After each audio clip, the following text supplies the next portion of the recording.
Headlines చూడండి. సర్కార్ కొలువులకు కొట్టిండ్రు గంట, ఇక వేస్ట్ చేయకుండ్రి ఒక్క గంట. సారీ చెప్పిన ఎమ్మెల్యే రోజక్క, అప్పుడే చెప్పేది ఉండే ఈ ముక్క.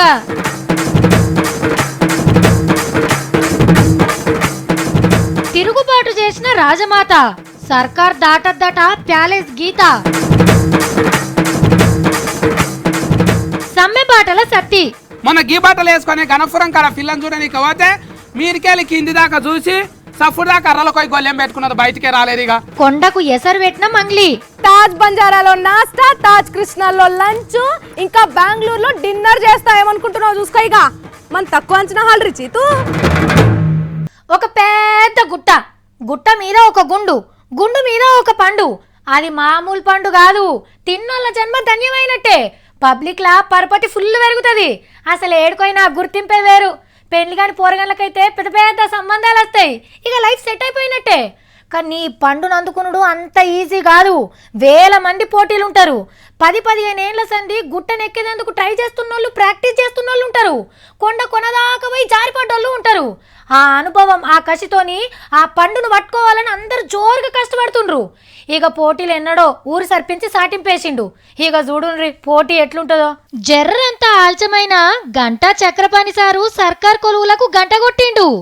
దసరా దివేలు వెళ్ళినాక గ్రూప్ 2 పరీక్షలు పెట్టి 1032 మందిని కొలువులకు తీసుకుంటారట. ఏండ్ల సంధి ఈ కొలువులు వడలే కాబట్టి 44 ఏండ్లకు లోపటున్నోళ్ళంతా పరీక్షలు రాసే ఛాన్స్ ఇచ్చిండ్రు. చిన్న ఎంఆర్ఓలు, ఆబ్కారీ ఎస్ఐలు, మున్సిపల్ కమిషనర్లు, sub register, assistant register, labour ఆఫీసర్లు ఇట్లా పెద్ద పెద్ద కొలువులు కొట్టేయచ్చు. సర్కార్కెళ్ళి మాల్ మసాలా అందింది కాబట్టి చక్రపాణి సారు కమ్మట వంటండి పెడతాడు. మీరు తట్లు కడిగి తయారుగా పెట్టుకోండి, అంటే మంచిగా చదువుకోండి అన్నట్టు. మళ్ళా పరీక్షల అల్కట్ క్వశ్చన్లే అడుగుతారు. మొన్న మనం చూడలేదా, గట్కను దేంతో తయారు చేస్తారు? బోనాల పండగల రంగం అంటే ఏంది? బతుకమ్మలను ఏ పువ్వులతో వేరుస్తారు? పొడుస్తున్న పొద్దు మీద పాటని ఎవరు రాసిండ్రు? గిట్ల అన్ని వీజీ ప్రశ్నలే వచ్చినాయి. ఎక్కువ మట్టుకు మన యాస భాషలు, పండగలు, పబ్బాలు, ఆటపాటల గురించి అడుగుతారు కాబట్టి దినం తీన్మారార్థాలు చూస్తే సరిపోతుంది. ఇక కడమ ప్రశ్నల కోసం ఇప్పటి సందే పుస్తకాలతో కుస్తీలు పట్టుండ్రి. గణపతి పండగని 10 రోజులు, అటెనక బతుకమ్మ పండగని అవ్వో 10 రోజులు. సినిమాలు, గిన్మాలు, సోపత్లు అన్ని బంద్ పెట్టి గట్టి పట్టుతో చదివితిరంటే సర్కార్కు కొత్త అల్లుడై మళ్ళా తాపకు ఇంతకు 10 ఇంతలు పండగలు చేసుకోవచ్చు. All the best. మరి అరే సన్నీ, నువ్వు సంతగానే తిట్టినావట కదా, గలీజ్ గలీజ్ మాటలు అన్నావట కదా. ఇంకో పారు తిడితే మంచి కూడా చెప్తున్నా, అందుకే సారీ చెప్పు. అట్లనే టీచర్, సన్నీ నేను మెంటల్ గాడు అన్నందుకు సారీరా. సన్నీ నిన్ను నవ్వులగాడు అన్నందుకు క్షమించురా. నిన్ను వేస్ట్ గాడని తిట్టినా కదా, మళ్ళోపారు వేస్ట్ గాడని తిట్టా, సరేనా? శీముడు ముక్కు చింతకాయతో కన్నా కదా, నాకు మస్తు బాధ అనిపిస్తుందిరా. సారీ చెప్పినా కదా ఇప్పుడు నేను, నువ్వు మర్చిపో. అనాల్సినవి అన్నీ అనేసి ఇట్లా సారీ చెప్తే ఎట్లుంటుంది? ఇక సారీ చెప్పిండు కాబట్టి ఏమనలేం, ఓకే అనుడు తప్ప. అసెంబ్లీ అంటే జబర్దస్త్ ప్రోగ్రాం కాదని రోజక్కకు ఇప్పుడు అర్థమైనట్టున్నది. నిండు అసెంబ్లీలా నవరసాలు ఒలికిచ్చి నవ్వుల పాలైనాక తప్పైందని చంపలేసుకున్నది.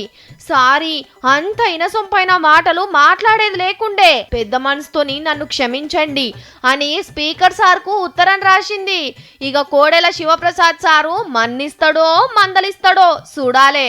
కానీ రోజక్క సారీ అనే ఆ ఒక్క పలుకు గప్పట్లనే వలికితే గింత లొల్లి కాకపోవు కదక్క. ఏడాది దాకా అసెంబ్లీకి పోకుంటైతివి, హైకోర్టుల చుట్టూ తిరిగితివి, ఆఖరికి దేశం పెద్ద కోర్టు దాకా పోయినా ఫాయిదా లేకపాయే. అయిందేదో అయిపోయింది. టీవీల ప్రోగ్రాంలు సాన్స్ వస్తే సినిమాల యాక్టింగ్ చేసుకుంటా అసెంబ్లీల జగన్ అన్నకు తోడుగా నిమ్మలంగుండక్క. ఇన్ని దినాలుగా బుడ్డ రూమ్ లో ఉండి పాడైనా ఇప్పుడు బంజారా హిల్స్ లో ఓ పెద్ద అపార్ట్మెంట్ లో డబుల్ బెడ్రూమ్ ఇల్లు తీసుకుంటా. అరే మా మంగళేదో బడ్జెట్ లెక్కలేస్తుంది. ఊకుకే ఇంట్లో ఏం తింటాం, 5 స్టార్ హోటల్ కు పోయి తింటా. బాగటి పూటనే సుక్కలు చూస్తున్నట్టున్నది కదా. ఓ మంగ్లీ, ఒక్క నిమిషం సావిత్రి. ఆ తమ్మి మన జిల్లా అయింది కదరా, ఆ మెయిన్ రోడ్ పక్కన ఒక 1/2 ఎకరం జాగా మాట్లాడు ముందుగాల. రేడ్దేముందిరా, ఎంతైనా పర్లేదు, నువ్వు కొను చెప్తా. అద్దె ఇల్లుకి పైసలు కట్టి నీకే తిప్పలవుతుంది, ఇక జాగా కొంటావా నువ్వు? తిప్పలా హ, ఈ మంగ్లీకి మంచి రోజులు వస్తున్నాయి సావిత్రి, నీతో తర్వాత మాట్లాడతా పో. తర్వాతనా నేనేమన్నా నీ మంచి చెడ్డ అడిగా నీకు వచ్చినా? మంచి రోజులట మంచి రోజులు. ఆర్తి ఎంతో చెప్పు. నేను ఇప్పుడు ఆర్తలు చెప్పే మూడ్లో లేను, సరేనా? దేనికి ఎంత ఖర్చు పెట్టాలనో అనే బిజీలో ఉన్నా నేను. తర్వాత రాపో అంటే ఊకే ఉరుతుంది. అవ్వా గడియ రికా ఉండదు, గవా ఆమ్దాన్ ఉండదు. నీతాన పైసలు ఎక్కడివి ఇప్పుడు? ఏంది ఆందానా? తిక్కాలి సావిత్రి, తాజ్ బంజారాలో నాస్టా, తాజ్ కృష్ణాలో లంచ్, ఇంకా బెంగళూరులో డిన్నర్ చేస్తా. ఏమనుకుంటున్నావు చూసుకో. ఇక మన తక్కువ అంచనా హాల్ రిచితూ. బచ్చా నిన్న పెట్రోల్ కి పైసలు చాలతలేవని జీతం పెంచమన్నావు, మరి ఇప్పుడు ఎక్కడికెళ్ళొచ్చినాయి? హలో, అది నిన్న. ఇవాళ ఈ మంగ్లీ టైం చేంజ్ అయింది సావిత్రి. నీకు నీకు ఏడ దావత్ కావాలో చెప్పు, ఇస్తా. గ్రాండ్ కాకతీయ ఓకేనా? నీ ఓవర్ యాక్షన్ లాపు, మనకంత రేంజ్ లేదమ్మా, మనది గ్రౌండ్ కాకతీయనే. 5 స్టార్ హోటల్లో బిర్యానీ ఆఫర్ ఇస్తే చార్మినార్ గల్లీలో బిర్యానీ తింటా అన్నట్టుంది. నువ్వు మారవు. అరే మంగ్లీ, నయం పైసల డంపు కోసానికి అప్పుడు పారబట్టి తోగినావు కదా, పైసలు దొరికినాయి ఏంది? నయం డంపు కాదు, ఏం కాదు. మన మోడీ సార్ నిధి వస్తుంది సావిత్రి. కనమాలం కర్లేచితూ. మోడీ సార్ నీదేంది? అర్రే, బ్లాక్ మనీని మనిషికి 15 లక్షలు ఇస్తానని చెప్పలేదా? అగో గవ్వే వస్తున్నాయి. అవునా? ఏం దాకా వచ్చినాయి? 7 సముద్రాలు దాటినాయి అట్నా? సముద్రాలేంది, డైరెక్ట్ గా విమానంలోనే వేసుకొస్తారు. సావిత్రి, నేను ఈ పైసలు ఎంత ఖర్చు పెడుతున్నా కూడా ఇంకా మిగులుతూనే ఉన్నాయి సావిత్రి. కాయకర్ను నేను ఎత్తిన కొట్టుకో. ఎవరు నీకు చెప్పిన వాళ్ళు అసలు? బ్లాక్ మనీ 7 దాకా వచ్చిందని రాజస్థాన్ లో ఒక ఆయన సమాచార హక్కు చట్టం కింద అప్లికేషన్ పెట్టిండు కదా, అదే ఆర్టీఐ. అయ్యో తల్లి, అది బ్లాక్ మ్యాన్ పరిస్థితి ఏందని వేసిండు కావచ్చు. నువ్వేంది అప్పుడు లెక్కలేసి బిల్డప్ ఇస్తున్నావు? అరే, ఆర్టీఐ వేస్తే ఎప్పుడు ఇస్తారు ఏంది అనేది మోడీ సార్ వివరాలు చెప్పడా? అంటే పైసలు వచ్చినట్టే కదా. అమ్మ తల్లి, గసొంటి ఆర్టీఐలు మస్తు మంది వేస్తారు, అది కానిపోని ముచ్చట. మనం ఎన్ని చూడలేదు చెప్పు. నువ్వు ఎప్పుడు ఇంతే సావిత్రి. నేను వస్తాయని చెప్పి అన్ని లెక్కలు వేసుకున్నా, ఇంటికి ఫోన్ మీ చేసిన జాగా తీసుకోమని. అరే, జాగా చూడమని చెప్పిన తమ్మి చూసినావారా? అద్దురా, ప్లాన్ అంతా ఆగమైందిరా. ఎట్లా పోయినా అట్లనే వెనకొచ్చాయి బిడ్డ. అయినా పైసలు వస్తున్నాయంటే మోడీ సార్ ఊకుంటాడా? మైకులు వలిగిపోయేటట్టు మాట్లాడాడు. అయినా సార్ మొన్ననే చెప్పే ఫ్రీగా ఏది ఇయ్యనని. కానీ మా మంగ్లీ పైసలు వస్తాయంటే చాలు ఏదైనా చేస్తా అంటది. వామ్మో, ఈ నడుమ మావోడైతే నా మాట ఖాతరే చేస్తలేడు. ఆడి ఇష్టం వచ్చిందే చేస్తుండు. మరి ఏం చేస్తున్నాడో సారు. సతీ,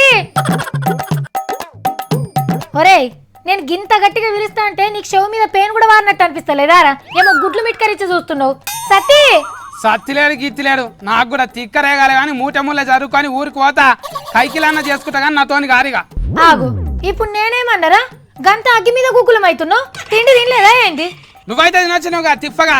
పొయ్యి మీద ఉడుకుడక ముందే ఉమ్మగిల్లక ముందే మీది దేవుకొని తింటావు. నాకేమో అడుగు మాడి చెక్కలు ఉంచుతావు. ఏమైందిరా నీకు?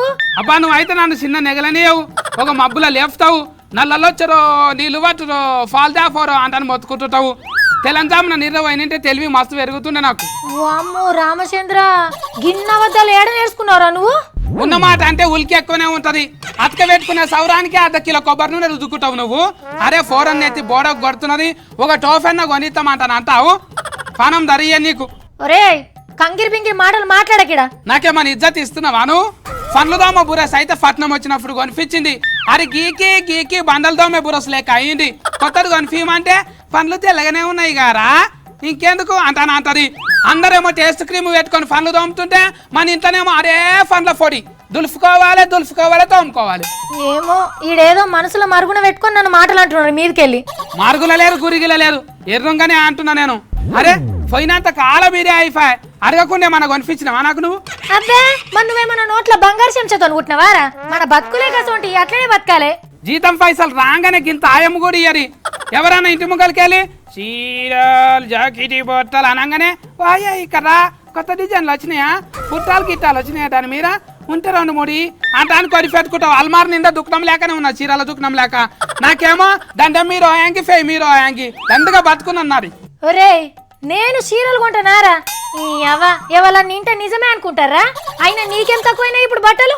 మొన్న గీ బట్టలు వేసుకొని గణపురం కాడ పిల్లని చూడడానికి పోతే మీరికెళ్ళి కింది దాకా చూసి సఫుడు దాకా అర్రలకోయి గొల్లెం పెట్టుకున్నది, బయటికే రాలేదు. ఇక ఏం చేస్తున్నాను? నీకేం అయినట్టుందిరా సపోర్ట్ దాకా ఇంటికో ఇంత తిని వండకపోపో నేను వచ్చినాక మాట్లాడతా కానీ నీతోని. అవును మళ్ళా మనదేమో మగరాజులో బంగళే ఈగల దోమలు అంటే కంట్లో కూడా కనబడాయి. ఫ్యాన్ వేస్తే సఫ్డే రాదు. ఇక టీవీ కార్డ్కి వేయంగానే 3 ఛానళ్ళు ఒక్కటే ఫార్ వస్తుంది. చెద్దరు కప్పుకుంటేనైతే ముఖం లోపట ఉంటుంది, ముక్కు బయట ఉంటుంది. ఏం బతుకులు ఇవి? సతీ నువ్వు లేనిపోని కల్పించుకొని ఆగమా మాట్లాడకు. అయిన ఇప్పుడు నేను ఏం చేయాలరా? మంచి తిండి, మంచి బట్టలు, ఆనొస్తే గురువని ఇల్లు ఇవన్నీ సవలతులు చేసేదాకా సత్తిగాడు సమ్మె ఇరాయమించాడు. నువ్వు ఇవన్నీ చేయాలని సమ్మె చేస్తున్నావా? ఆడికొచ్చినట్టే నీ కాళ్ళు ఇరగొడతా బిడ్డ. అర్ఫన్ వచ్చినోడే ఆమె బుక్తాడు. ఆడ కూసుతావు ముద్దుగా ఆడతలు తేఫా అంటాను బయటికి తోలుతావు. నన్ను ఎంత తిప్పలవుతున్నావు నాకు. ఇవన్నీ సవలతులు చెయ్యి సమ్మె దిగుతా.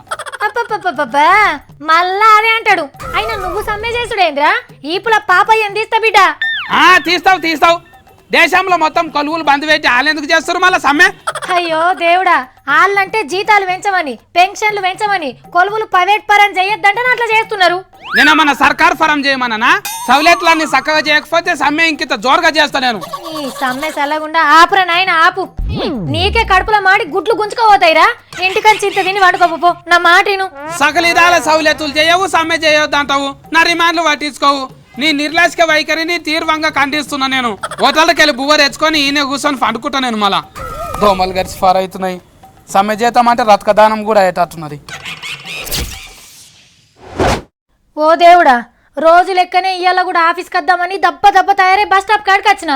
అర్ధగంట అయినా ఒక్క బస్సు కూడా రాలే. రోజు బతిలాడెక్కించుకునే ఆటో అన్నలు ఇవాళ ఒక్కరు కూడా కనిపించలే. ఇక హైటెక్ సిటీకి పోయే క్యాబ్లను ఆపి 50 రూపాయలు ఎక్కువ చదివించుకొని ఆఫీస్కి రావాల్సి వచ్చింది. ఎందుకంటే వీళ్ళందరికందరు సమ్మె చేసిండ్రు. బడి బంధు, బ్యాంకు బంధు, బస్సులు బంధు, ఆటోలు బంధు, కంపెనీలు బంధు, బంధు బంధు బంధు. దేశం మొత్తం ఇయ్యాలే బంధు. జీతాలు పెంచాలే, పింఛన్లు ఎక్కువియ్యాలే, సర్కార్ కంపెనీలను మూసుడు బంద్ చేయాలి అని సమ్మె చేసిండ్రు. ఆర్టీసీ అన్నలు సమ్మెల ముంగటికి నడిచే వరకు బస్సులు అసలు రోడ్ల మీదకే రాలే. ఆటోలు కూడా బంద్ అయ్యే వరకు జనానికి కొంతవరకు తిప్పలైంది. ఏసీ ఆఫీసులు ఇడిచిపెట్టి రోడ్డెక్కిండ్రు బ్యాంకోళ్ళు. కంపెనీల గేట్లకు తాళాలు పడ్డాయి. సింగరేణిలా బొగ్గు దవ్వుడు బంద్ పెట్టిండ్రు. సరుకు సామాన్లు మోసుకుపోయే లారీలు 7 కాడికి ఆగిపోయినాయి. దేశం మొత్తంలా 10-15 కోట్ల మంది సమ్మె చేసిండ్రని చెప్తుండ్రు. ఎవరి కాళ్ళు కాకుండా అందరు కలిపి ఒక్కసారి సమ్మె చేసుడంటే చిన్న ముచ్చటేం కాదు. అయినా ఒక్కరోజు సమ్మెలు ధర్నాలతోని దిగచ్చేటి ఏనా మన సర్కార్లు? ఇప్పుడు అవుట్ కాకుండా ఆడుతాను. ఉరుకురుకురుకు అది ఇంకా ఇంకా ఇంకా ఏ ఐస్కోర్ అబ్బా. ఇంటికి పోయినాక మంచిగా యూట్యూబ్లో పాతకాలం సావిత్రి ఉన్నది కదా, ఆమె పాత సినిమాలు చూసుకుంటా మంచిగా యాక్టింగ్ నేర్చుకోవాలి. అవు మీరేంది అట్లా చూస్తుండ్రు? నేను ఇప్పుడు జియో సిమ్ వాడుతున్నా. ఇంటర్నెట్ ఫ్రీ, పొట్టు వాడుకోవచ్చు. ఎంత డేటా వాడినా పైకమే పడది. ఇవాళ తిరుపతి ఎంకన్న గల్ల పెట్టే డబుల్ కావచ్చు. అంటే ఎక్కువ మంది వచ్చిండ్రేమో అని అనుకోకుండ్రి. 1 నంబర్ శ్రీమంతుడు ఎంకన్న దర్శనానికి వస్తే ఎట్లుంటది మరి? ముఖేష్ అంబానీ సార్ని ముద్దుగా ఎదుర్కొని పోయి ఎంకన్న దర్శనం చేపించిండ్రు. నిన్ననే సారు జియో సిమ్ముల ఆఫర్లతోని దుమ్ము లేపిండు కదా. గా బిజినెస్కి ఫుల్ ఛార్జింగ్ ఎక్కించి సరిపోను సిగ్నల్ అందేటట్టు చూడమని ఎంకన్నను ఏడుకునేందుకు వచ్చిండు. ఇక నాయన తర్వాత వ్యాపారాలు కొడుకే కదా చూసుకోవాలి. గందుకే అనంత్ అంబానీని ఎంట తెచ్చుకుండు. బిజినెస్ ట్రిక్కులతో పాటు దేవుళ్లను ప్రసన్నం చేసుకున్నాడు కూడా కొడుకుకు నేర్పిస్తున్నట్టున్నాడు. కానీ సార్ కొడుకంటే ఫస్ట్ చాలా మంది నమ్మలేదట. మరి మునుపు పెద్ద పైతోనుండే, ఇప్పుడేమో సన్నపూసైండు. గందుకే పిల్లగానితోని మల్లోపారు అందరూ సెల్ఫీ ఫోటోలు దిగిండ్రు. నేను పోయేస్తా మరి, మనం మళ్ళీ రేపు కలుద్దాం. నమస్తే.